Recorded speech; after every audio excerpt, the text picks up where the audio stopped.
আগামী 12ই ফেব্রুয়ারি ত্রয়োদশ জাতীয় সংসদ নির্বাচন অনুষ্ঠিত হতে যাচ্ছে। সেই নির্বাচনে 1800-র অধিক প্রার্থী প্রতিদ্বন্দ্বিতা করবেন এবং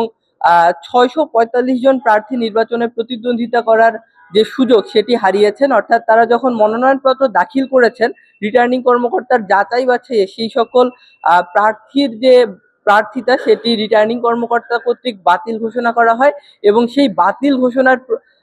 বিরুদ্ধে আপিল করেছেন 645 জন প্রার্থী এবং প্রত্যেক দিন প্রায় 70 জন করে প্রার্থীর আপিল শুনানি অনুষ্ঠিত হচ্ছে। আজ নির্বাচন ভবনে চতুর্থ দিনের মতো 211 থেকে 280 পর্যন্ত যে সকল প্রার্থীর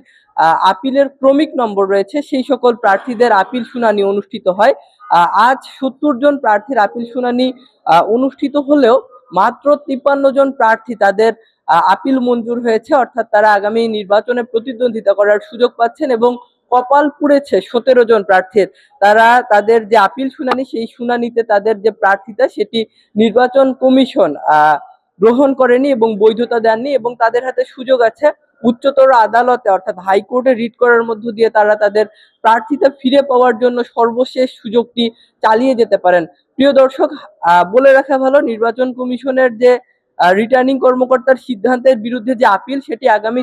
18 তারিখ পর্যন্ত চলবে এবং 20 জানুয়ারি প্রার্থিতা প্রত্যাহারের শেষ তারিখ এবং 21 জানুয়ারি নির্বাচন কমিশন চূড়ান্ত প্রার্থী তালিকা প্রকাশ করবেন এবং প্রতীক বরাদ্দ দিবেন এবং 22 জানুয়ারি থেকেই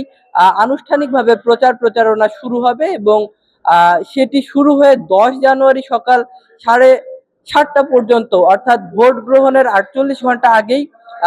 প্রচারণা শেষ হবে এবং 12ই ফেব্রুয়ারি সকাল 7:30 থেকে বিকেল 4:30 পর্যন্ত ত্রয়োদশ জাতীয় সংসদ নির্বাচনের ভোট গ্রহণ অনুষ্ঠিত হতে যাচ্ছে।